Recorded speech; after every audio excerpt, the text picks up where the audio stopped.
Olá!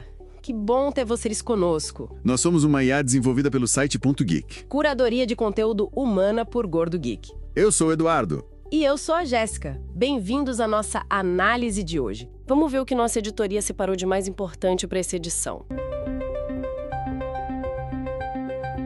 Olha só o que a gente tem hoje. Um novo acordo Estados Unidos-Vietnã mexendo com a Apple. E tem mais. A Huawei. Bom, parece que vai mesmo a julgamento por negócios lá com o Irão. Também vamos falar de, falhas de segurança reportadas no sistema de fronteiras da União Europeia. E o Meta Verified, aquele suporte pago. Parece que não está ajudando muito em meio a uns banimentos em massa. Complicado. Google levando multa bilionária por causa de dados do Android. E a OpenAI dando férias forçadas para tentar segurar talentos que a Meta está de olho. Falaremos também do Higgs Field Sol, um gerador de imagens IA que viralizou e agora está gratuito para teste. E o robozinho Bolly da Samsung parece que está com crise de identidade e foi adiado de novo. Na área da saúde tem avanço com impressão 3D de células pancreáticas para diabetes. E para fechar, uma pesquisa preocupante, ligando poluição do ar a mutações de DNA em câncer de pulmão, mesmo em quem nunca fumou. Bora analisar isso tudo? Vamos começar então com Apple Insider, a matéria de William Gallagher e Mike Worthall. O presidente Trump anunciou um acordo comercial novo com o Vietnã e isso impacta direto a Apple, né? Impacta e muito. Aumenta as tarifas de importação para tipo 20% em produtos como AirPods, iPads, MacBooks, feitos lá no Vietnã. Peraí, mas a Apple não tinha movido parte da produção justamente para o Vietnã para escapar das tarifas anteriores do Trump com a China? Exatamente. É essa a ironia da coisa. Antes era menos de 4% e ainda tinha isenções. Agora pula para 20%. É um salto e tanto. Nossa!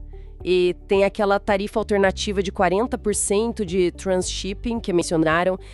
Isso se aplica? Olha, provavelmente não para a Apple.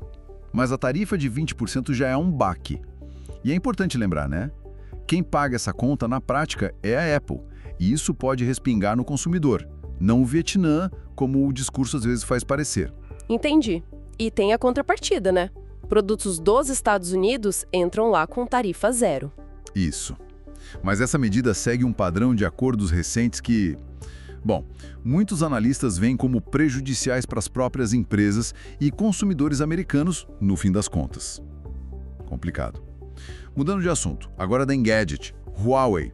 Um juiz nos Estados Unidos bateu o martelo, a empresa vai ter que ir a julgamento, maio de 2026, é isso. Isso mesmo.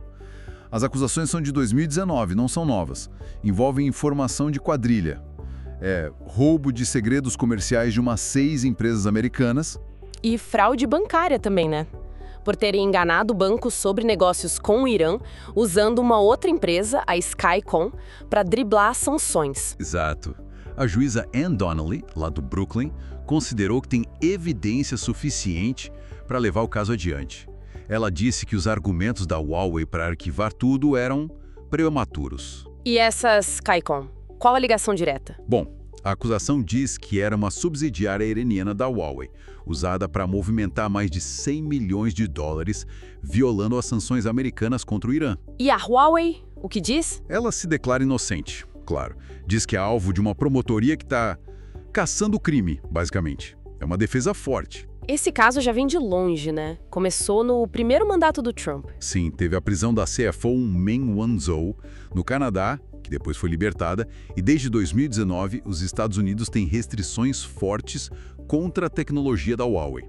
A China acusa os Estados Unidos de bullying econômico. E a Huawei tem se virado, né? Focando mais no mercado chinês. Pois é, se adaptou, focando internamente e em desenvolvimento próprio.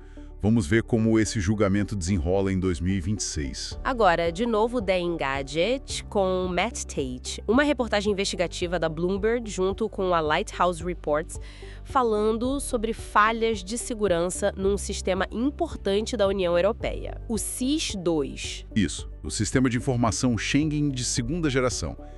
Ele é Tipo, a espinha dorsal da segurança nas fronteiras da União Europeia desde 2013. É um banco de dados compartilhado entre os países. E o problema, a auditoria da própria União Europeia achou milhares de falhas de segurança e de gravidade alta. Nossa, é preocupante. Assim, não há evidência de que dados foram roubados, mas o relatório aponta um número excessivo de contas com acesso a mais do que precisavam. Isso abre muitas brechas, facilita a exploração por gente mal intencionada. E o risco vai aumentar, pelo que entendi. Vai sim, porque planejam integrar o SIS-S2 ao futuro Sistema de Entrada-Saída, o EES. E esse novo sistema vai ser conectado à internet, o que, bom, amplia a superfície de ataque, né? Quantos dados tem nesse sistema, só para ter uma ideia? Olha, são cerca de 93 milhões de registros. Desses, 1.700.000 são sobre pessoas. É muita informação sensível. E a correção dessas falhas? Tá andando? Aí que tá outro ponto crítico. A empresa contratada, a Sopra Steria, estaria demorando meses até anos para corrigir falhas que, por contrato, deveriam ser resolvidas em 2 meses se fossem críticas. 2 meses para anos? Que diferença? Pois é. E a agência responsável, a Iulisa, que terceirizou o serviço, foi acusada de não informar a própria gestão sobre esses riscos todos. Tanto a Sopra Steria quanto a Iulisa deram respostas mais defensivas, claro. Situação delicada lá na fronteira digital da Europa, hein? Vamos agora para o TechCrunch, com Sarah Paris. Meta Verified, aquele selo azul pago do Facebook e Instagram, tá gerando frustração. Parece que sim. Lançado em 2023, né? A grande promessa era o acesso direto mais rápido ao suporte. Só que na hora H, quando o pessoal mais precisou, o serviço não funcionou. Exatamente. Tá rolando uma onda de banimentos em massa, que parecem ser por engano, tanto no Facebook quanto no Instagram, afetando usuários comuns e negócios. E quem paga pelo Verified tá dizendo que o suporte está sendo inútil. Nossa, que coisa! E esses banimentos, o que tá causando? Olha, tá afetando gente há semanas, talvez meses. A suspeita é que seja alguma falha na inteligência artificial de moderação da Meta. O pessoal está se mobilizando online, tem petição com mais de 25 mil assinaturas, grupos no Reddit, até ameaça de processo tá rolando. E a Meta? Falou alguma coisa? Muito pouco publicamente. Reconheceu um erro técnico nos grupos do Facebook e soltou uma nota bem genérica na ajuda do Instagram, dizendo que estão investigando, mas sem muitos detalhes. E os relatos de quem paga pelo Verified? São de frustração mesmo. Tem gente como a mãe Ahurana e o Nicolas Álvares citados na matéria, dizendo que o suporte é desdenhoso, manda resposta pronta e não resolve nada. Ficam num loop. Então nem pagando o pessoal tá conseguindo resolver? Complicado. A Meta não disse se é IA, se é malwares. Nenhuma clareza sobre a causa raiz. Algumas contas estão sendo reativadas aos poucos, mas a comunicação oficial continua muito falha, deixando o pessoal bem perdido e irritado. Entendi. Agora a notícia aqui do Brasil, via Tecmundo, por Felipe Vidal. O Google tomou uma multa pesada em 1,7 bilhão de reais. Uma multa bilionária, sim.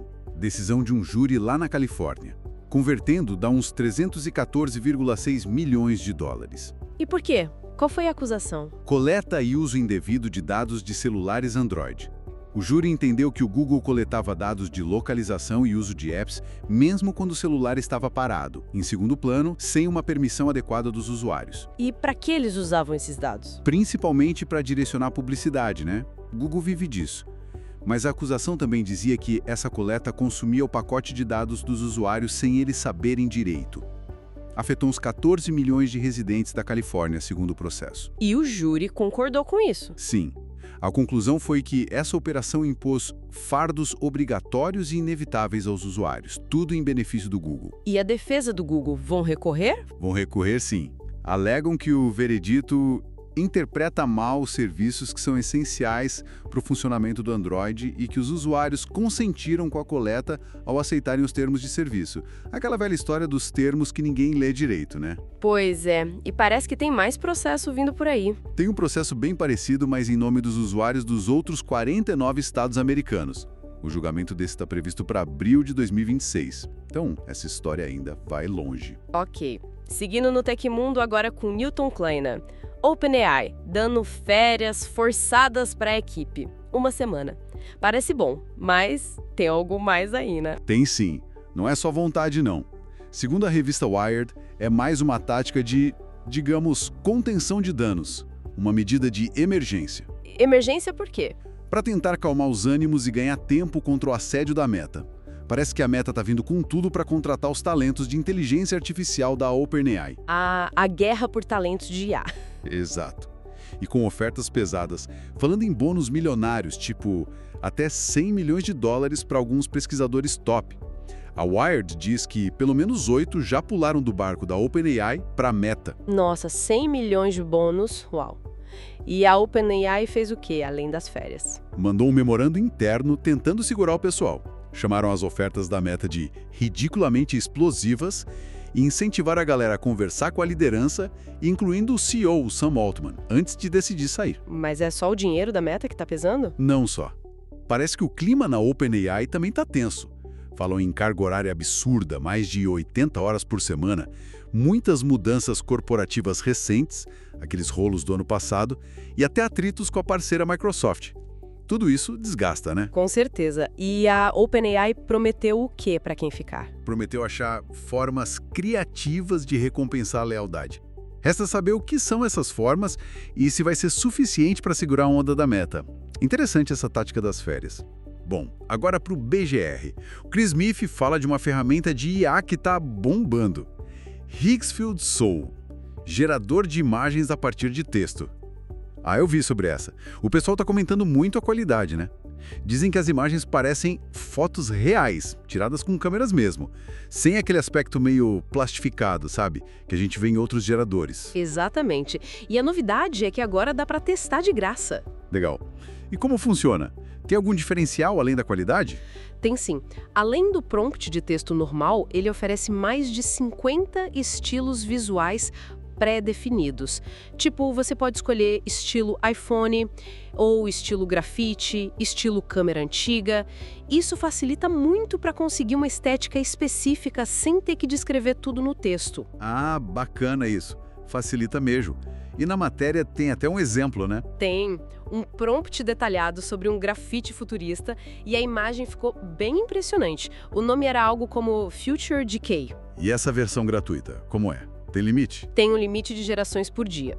Para quem quiser usar mais, aí tem os planos pagos, começando em $9 por mês para ter mais créditos. Entendi. Bom saber que dá para experimentar. Parece promissor. Sim.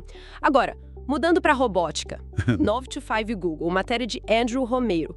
Lembra Sim. do Bali, o robozinho assistente da Samsung? Aquela bolinha que rola pela casa? Lembro, foi mostrado lá em 2020, né? Parecia coisa de filme de ficção científica. Era para ser lançado agora, no verão do hemisfério norte. Pois é, era. Mas foi adiado de novo. Parece que a bolinha não vai rolar tão cedo. Sério? De novo? Mas por quê?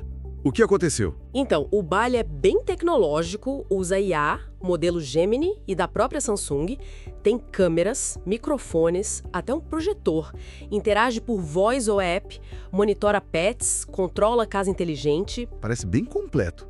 Qual o problema então? Segundo fontes da indústria, lá na Coreia, via Korea Times, o Bali está passando por uma crise de identidade. Crise de identidade? Um robô? Como assim? É o que dizem. Parece que a Samsung está reavaliando qual é o real propósito dele, sabe? Onde ele se encaixa na vida das pessoas. Porque, vamos combinar, muitas funções dele, tipo controlar a casa inteligente, a gente já faz fácil pelo celular. É verdade. E o preço também deve pesar, né? Não deve ser barato. Com certeza, o preço esperado é alto e isso pesa na decisão de lançar ou não, ou como lançar. Então, o futuro do Bali e a data de lançamento ficaram incertos de novo. Uma pena, é uma pena mesmo. Bom, vamos para a área da saúde agora com o Olhar Digital, matéria de Alessandro de Lorenzo. Uma notícia bem animadora. Cientistas conseguiram usar a impressão 3D para criar células do pâncreas. Nossa, que incrível! Células pancreáticas humanas que produzem insulina. Exatamente. E o mais legal, elas se mantiveram funcionais em laboratório por até 3 semanas. É um passo bem grande. Uau! E como eles fizeram isso? Qual a técnica? Usaram uma biotinta especial. Ela é feita com um tecido pancreático humano mesmo e alginato que vem de algas. O segredo é que essa biotinta consegue preservar a estrutura de suporte das células, a chamada matriz extracelular. Ah, entendi. E isso ajudou as células a sobreviverem e funcionarem melhor depois de impressas? Isso. As células impressas em 3D, as ilhotas pancreáticas, foram até mais eficientes na hora de liberar a insulina em resposta à glicose, comparando com as preparações padrão que usam hoje em pesquisa. Fantástico! E qual a visão para o futuro com isso? Um tratamento para diabetes? A esperança é essa, principalmente para o diabetes tipo 1. A ideia seria implantar essas células impressas sob a pele do paciente. Se funcionar, eliminaria a necessidade das injeções diárias de insulina. Seria muito mais seguro e confortável. Nossa, seria uma revolução para milhões de pessoas. Já estão testando em animais. Estão começando testes em animais e também estudando como armazenar essas células impressas por mais tempo. Ainda tem chão pela frente, mas é muito promissor. Muito mesmo. E para fechar nossa rodada de hoje, uma notícia do The Guardian, por Ian Sample. Um estudo global trouxe resultados bem preocupantes sobre poluição do ar. E lá vem. O que descobriram dessa vez? Encontraram uma ligação direta entre a poluição do ar e mutações específicas no DNA que causam câncer de pulmão. E o detalhe mais assustador, mesmo em pessoas que nunca fumaram na vida. Peraí. Poluição causando as mesmas mutações do cigarro em não fumantes? Que pesado isso! Pesadíssimo. O estudo, chamado Sherlock Lung, analisou o código genético de tumores de 871 não fumantes em várias partes do mundo. E qual foi a correlação exata? Quanto maior o nível de poluição do ar na região onde a pessoa morava, maior a presença de certas mutações promotoras de câncer nos tumores dela. Especificamente, a poluição por partículas finas, aquelas PM2.5 que a gente respira fundo. Sei, as piores. Essas foram associadas a mutações num gene super importante, o TP53, que antes era ligado principalmente ao tabagismo. E também a telômeros mais curtos, que é um sinal de que as células estão se dividindo mais rápido, uma marca do câncer. Isso explica por que a gente tem visto mais casos de câncer de pulmão em não fumantes. Ajuda a explicar sim. A proporção de não fumantes entre os diagnosticados com adenocarcinoma de pulmão tem aumentado, ficando entre 10% e 25% dos casos. E essa pesquisa dá uma base molecular para isso. O estudo achou mais alguma coisa interessante? Achou sim. Em Taiwan, por exemplo, viram um risco significativo de mutações ligadas ao consumo de certas ervas medicinais chinesas, que contêm ácido aristolóquico. E também identificaram uma outra assinatura mutacional misteriosa, exclusiva de não fumantes, que ainda estão investigando. E sobre o fumo passivo, neste estudo, ele mostrou só um leve aumento de mutações. O foco maior foi mesmo na poluição. Impressionante e preocupante como a poluição afeta nosso DNA. E aí, gostou desse resumo de notícias da nossa edição? E se você gostou, não esquece, deixa seu comentário, curte, compartilha com os amigos, isso ajuda muito a gente a continuar trazendo essas informações e análises. É isso aí. Muito obrigado pela companhia e até a próxima. Tchau!